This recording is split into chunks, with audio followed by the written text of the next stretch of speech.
Assalamualaikum warahmatullahi wabarakatuh. Perkenalkan, nama saya Catur Ibu Mahasiswa. Di sini saya akan merangkum dari materi yang disampaikan oleh Mas Bro Himawan Pramudia di kelas generalis.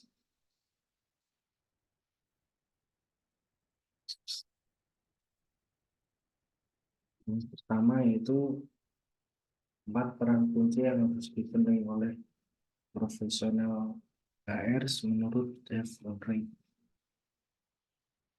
Ada 4 kunci yaitu strategic partner, change agent, administration expert, dan employee champion. Karena strategic partner ini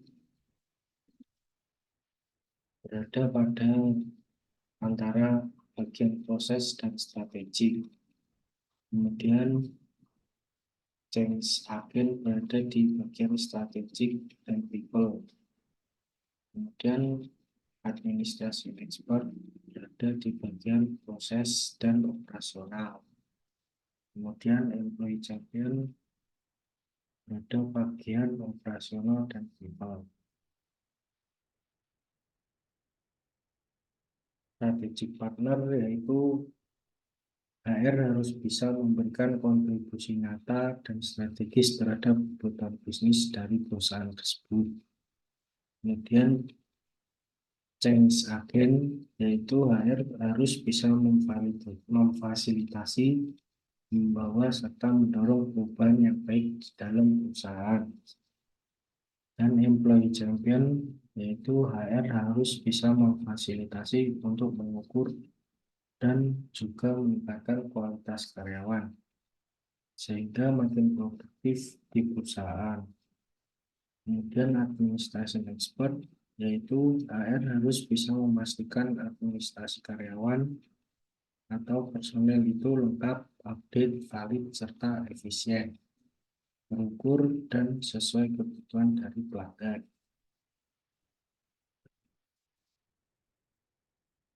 Perkembangan fungsi HR sendiri yaitu dimulai dari administrasi sampai ke strategis. Ada 4 perkembangan fungsi HR, yaitu pada bagian personalia. Bagian personalia ini lebih banyak mengurus tentang administrasi HR itu sendiri. Kemudian ada human resource, yaitu karyawan dianggap sebagai sumber daya oleh perusahaan. Kemudian ada human capital, karyawan dianggap sebagai aset perusahaan. Kemudian yang posisi lebih strategis yaitu HR business partner. Di bagian ini peran HR sebagai partner dari owner atau direksi perusahaan. Bagian pertama yaitu administrasi HR. Administrasi rekrutmen. Ada beberapa administrasi HR yang dipelajari dari kelas HR generalis, yaitu ada administrasi rekrutmen, absensi, surat peringatan, database karyawan, pergajian, dan surat PHK.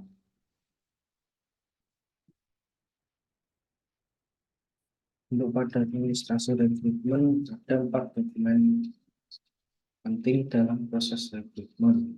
Yang pertama yaitu formulir isian kandidat dan isinya terdiri dari data diri kandidat seperti identitas lengkap, termasuk alamat KTP dan domisili, pendidikan, sertifikasi, dan lainnya. Kemudian ada data keluarga dan juga informasi tambahan. Formulir ini bertujuan untuk mengenal kandidat dari isian. Kemudian ada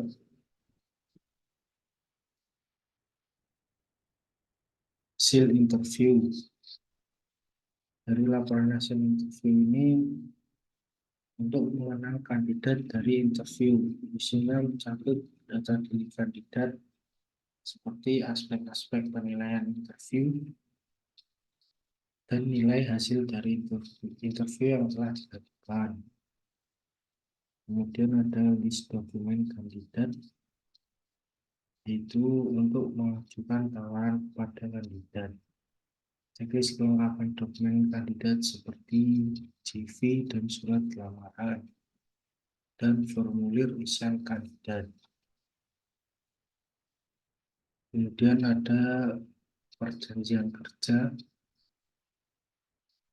yaitu di mana setelah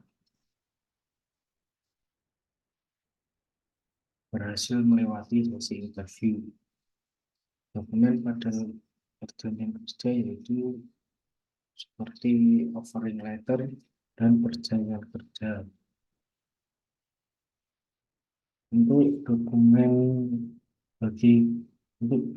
PKWT atau karyawan kontrak wajib tanda tangan sebelum karyawan PKWT bekerja. Dan dokumen PKWT atau karyawan tetap sebaiknya sudah tanda tangan sebelum karyawan PKWT bekerja. Dan manfaat dari administrasi rekrutmen yaitu yaitu untuk pengembangan karyawan dan untuk pemberian sanksi karyawan.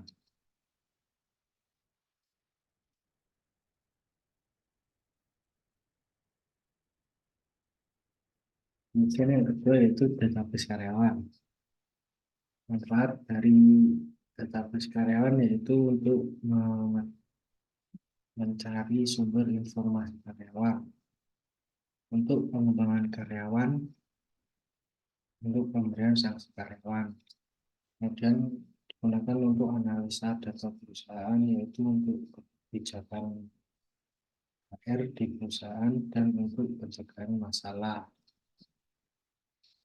Dari isi database karyawan ini meliputi data identitas karyawan, data jabatan atau pekerjaan, pendidikan dan pelatihan, data keluarga, dan informasi lainnya yang berhubungan atau yang dibutuhkan oleh perusahaan. Kemudian ada absensi.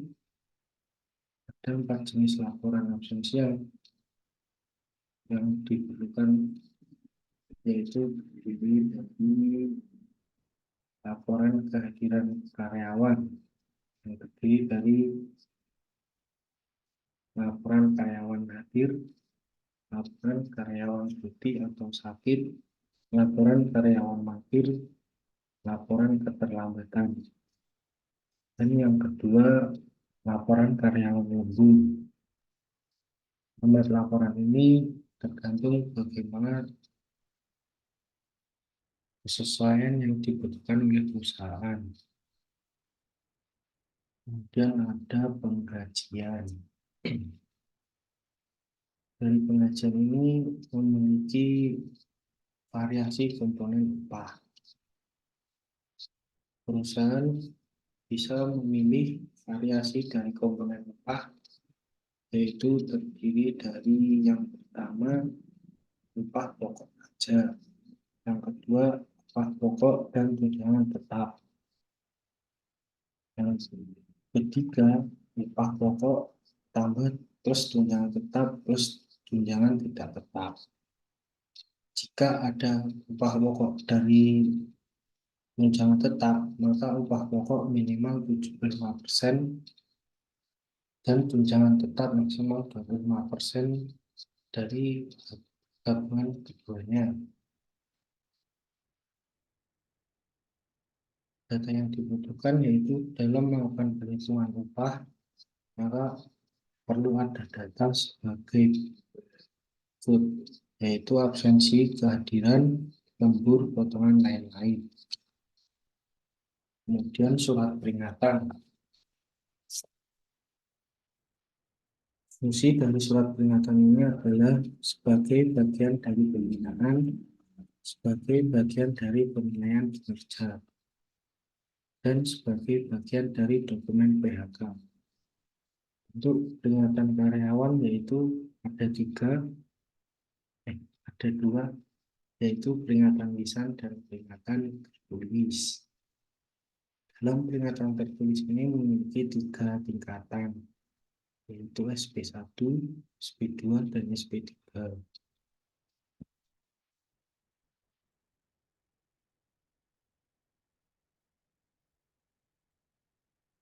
Kemudian surat PHK. Untuk prosedur PHK ini ada 2 kemungkinan, yaitu jika karyawan setuju dengan PHK dan karyawan tidak setuju dengan PHK. Untuk prosedurnya itu, untuk karyawan setuju, yaitu dengan kita memberikan surat pemberitahuan PHK, kemudian karyawan tersebut setuju, dan kita persetujuan PHK, kemudian kita melakukan PHK ke Disnaker. Kemudian jika karyawan tidak setuju dengan PHK, yaitu kita melakukan perundingan bipartit. Apabila sudah mencapai kesepakatan, maka kita akan memberikan perjanjian bersama.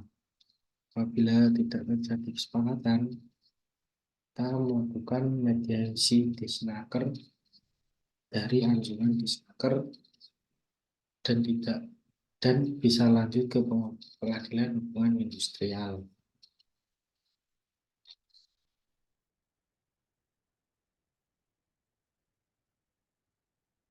Kemudian itu yang kedua ada hiring talent. Ada 4 tips interview kandidat, yaitu bisa disingkat dengan OPEH. Yang pertama, objektif,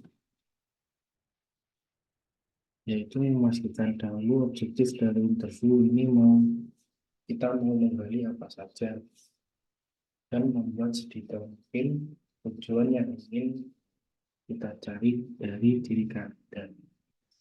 Seperti pada contoh pada gambar ini, kita membutuhkan posisi pada admin finance. Kemudian skill teknis yang kita cari yaitu memiliki pemahaman dan mahir dalam Microsoft Excel. Kemudian bisa membuat laporan keuangan. Dan karakter dirinya yaitu sangat teliti dan tanggung jawab. Dan memiliki experience pernah menghitung BPH 21 karyawan dan terbiasa yang berbanyak data.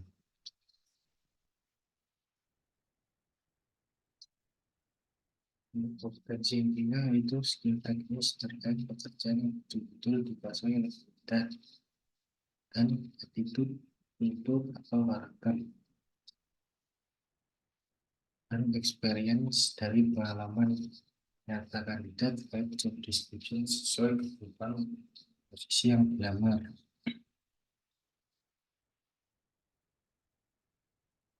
Kemudian itu kenyamanan.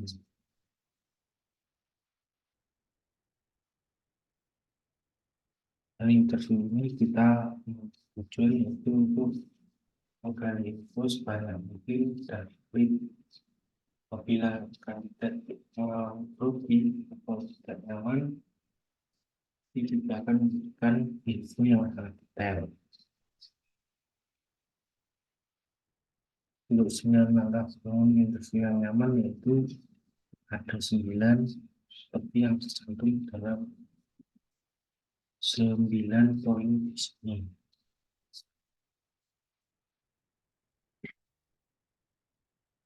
Dan ada eksplorasi.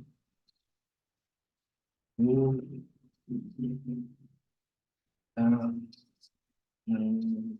mengeksplorasi kandidat berdasarkan yang sudah dibuat seperti skill, kultur, dan experience. Yang keempat yaitu holistik, mana proses interview bukan proses satu-satunya dalam proses seleksi.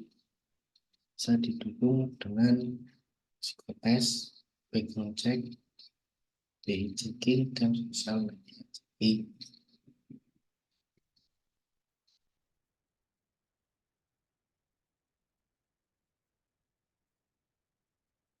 Kemudian ada 3 metode interview, yaitu role play, case study, dan PI.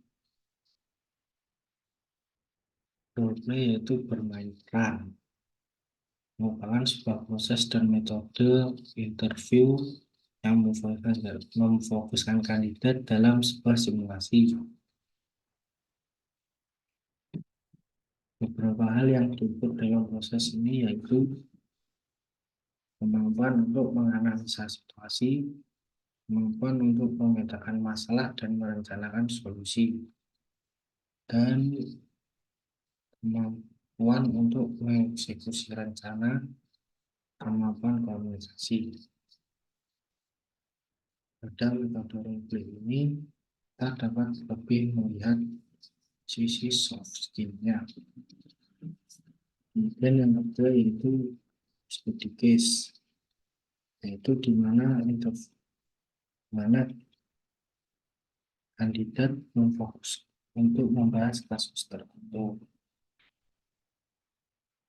Beberapa hal yang juga diukur dalam proses case study yaitu pemahaman mengenai job desk jabatan, kemampuan teknis terkait posisi yang dilamar, kemampuan teknis untuk menyelesaikan kasus.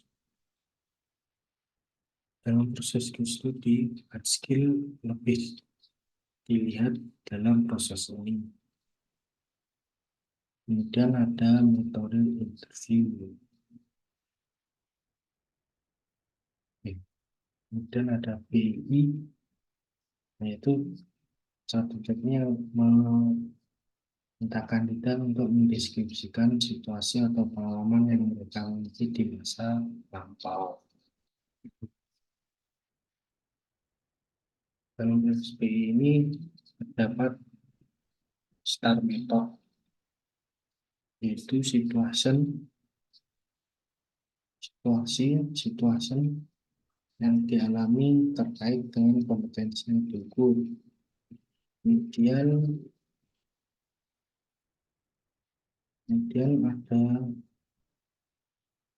task, yaitu tugas yang spesifik terkait dengan kompetensi yang diukur, dan action, tindakan yang diambil untuk mengerjakan tugas tersebut. Kemudian ada result yang hasil yang telah dicapai dalam mengambil tindakan tersebut.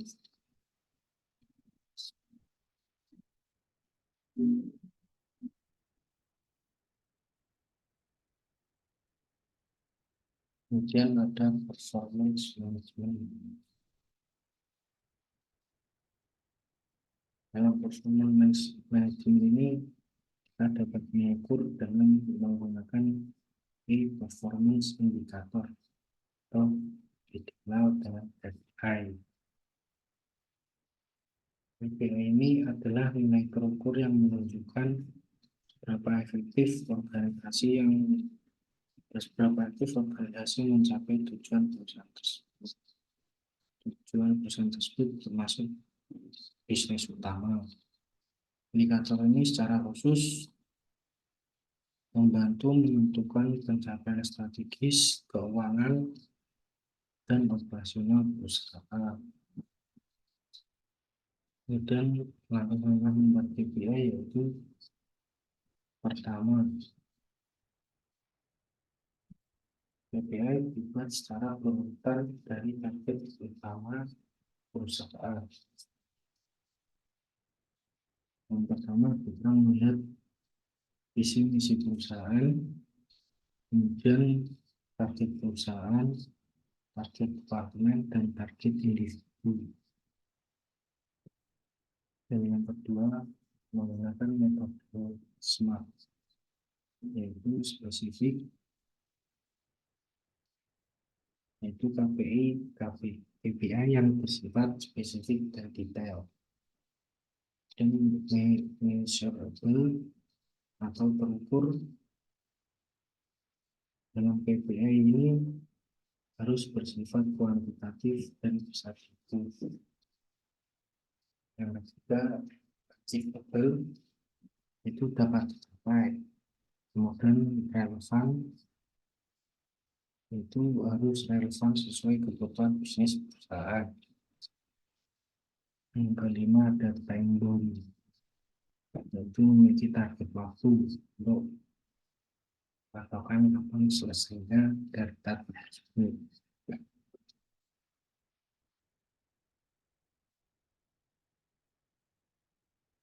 Salah satu contoh KPI untuk seorang sales, yaitu target perusahaannya pada tahun pertama memiliki omset naik sebesar 30% dan profit tetap 5% dari omset. Dan dari target departemennya yaitu sales, itu dibuka satu cabang baru.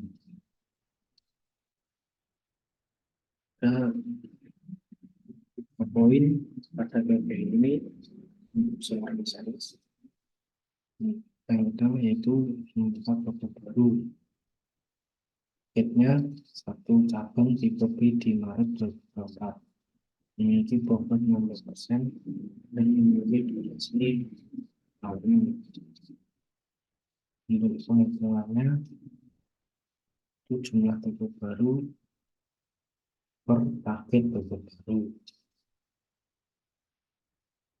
Dan dapat dilihat pada gambar ini.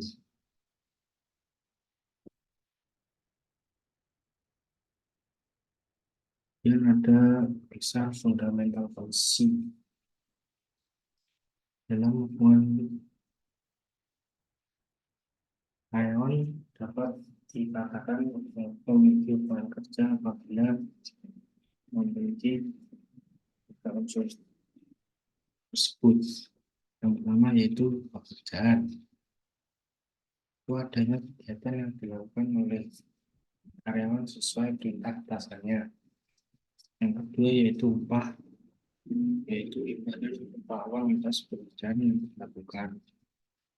Yang ketiga yaitu unsur perintah, instruksi dan atasan kepada bawahan terkait pekerjaan.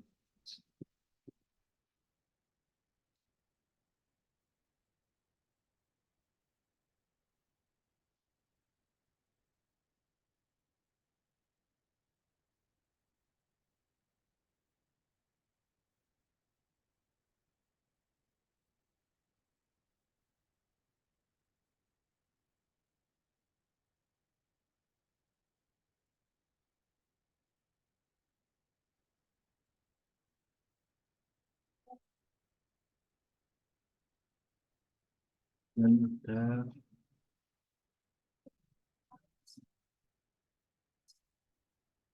tentang atau dasar yang equality, karyawan kontrak atau PKWT dapat disebut dengan PKWT, yaitu memiliki persyaratan khusus, yaitu memiliki jangka waktu, yaitu memiliki pekerjaan yang selesainya tidak nyaman, antara maksimal 5 tahun dan dapat diperbarui, yaitu pekerjaan musiman atau seperti karena cuaca atau karena keadaan pekerjaan terkait produk baru, kegiatan baru, atau produk perusahaan. Kemudian pekerjaan contoh lainnya yaitu pekerjaan harian lepas, di mana kurang dari 21 hari dalam satu bulan. Apabila lebih dari 20 hari selama 3 bulan berturut-turut, maka karyawan tersebut akan menjadi karyawan tetap atau pegawai tetap. Kemudian ada anak bersama karyawan.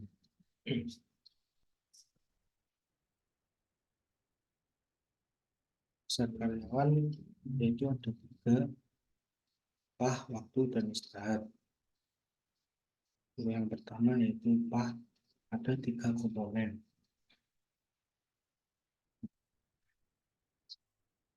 Itu upah pokok, tunjangan tetap, dan tunjangan tidak tetap. Ketentuan dari dasar upah minimum yaitu upah tanpa tunjangan, upah pokok, terus tunjangan tetap. Upah minimum untuk karyawan masa kerja kurang dari 1 tahun. Dan dari jenis upah minimum ini terbagi menjadi dua, ada dua yaitu upah minimum provinsi dan upah minimum kota atau kabupaten.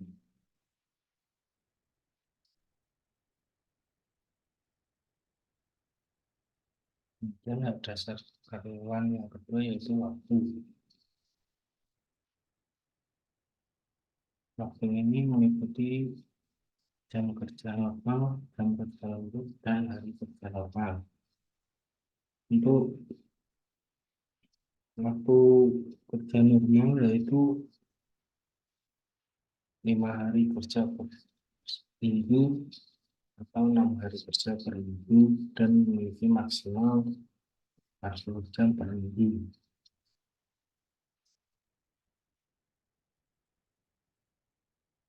Kemudian ada sampai itu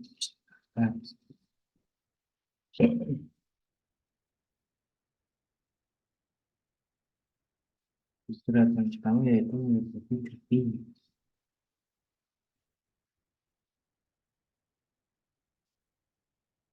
Cuti ini memiliki beberapa tipe. Yang pertama yaitu cuti tahunan, diberikan 12 hari setelah bekerja 12 bulan secara berturut-turut.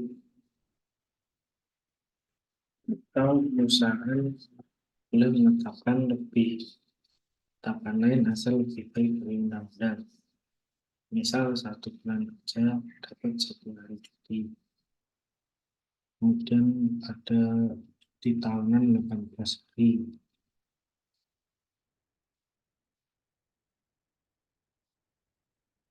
Tipe yang kedua yaitu istirahat panjang atau cuti panjang. Yang ketiga cuti tidak dibayar, dan yang keempat cuti bersama. Untuk cuti bersama ini sifatnya opsional, tidak wajib diharuskan. Ada 3 opsi yaitu tidak ikut potong cuti tahunan, dan ikut tidak potong cuti tahunan.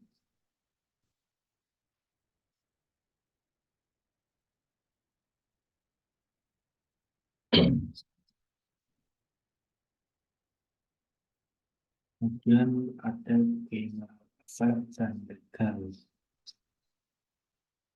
Tugas utama dari general affair yaitu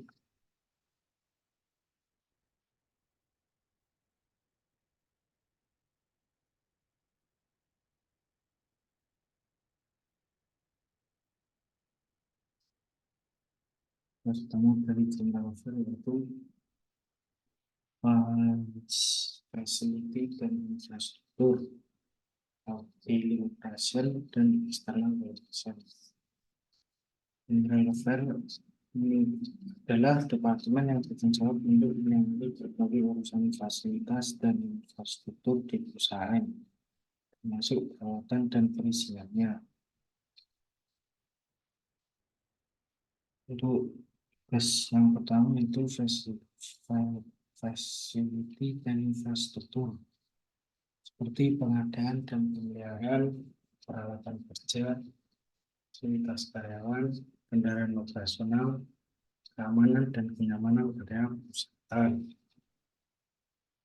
Kemudian yang kedua itu daily operation, meliputi seperti adanya terjemput karyawan, pengadaan BBM kendaraan operasional, dan penyediaan konsumsi karyawan, kebutuhan perjalanan dinas karyawan, dan pembayaran iuran setempat. Kemudian ada yang ketiga, external relation.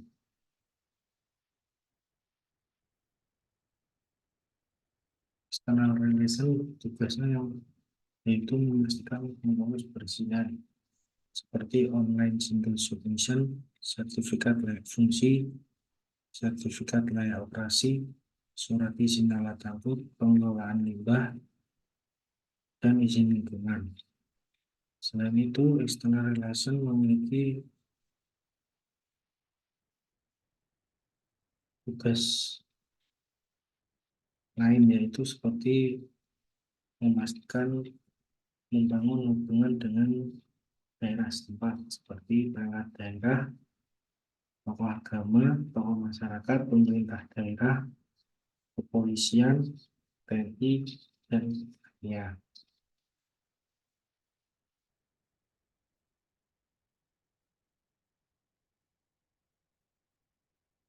Dan yang terakhir yaitu perizinan ketenagakerjaan.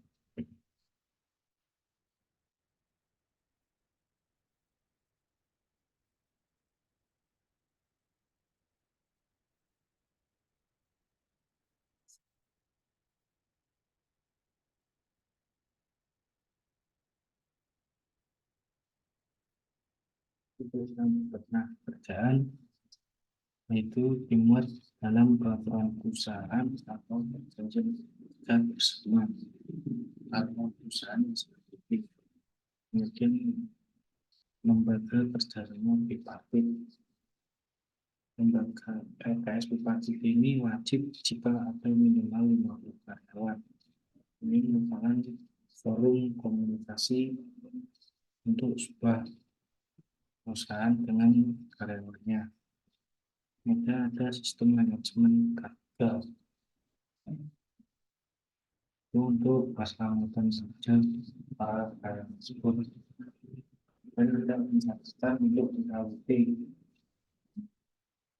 Mana penerbitan ini memiliki batas waktu untuk maksimal 3 hari untuk online atau 7 hari untuk offline, dan sanksi jadi PKWT. Kemudian ada wajib lapor ketenaga kerjaan perusahaan dan wajib lapor lowongan pekerjaan.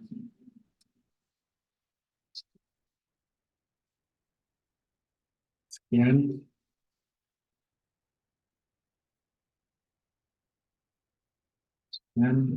sekian langsung saya dari kelas air generalis. Terima kasih.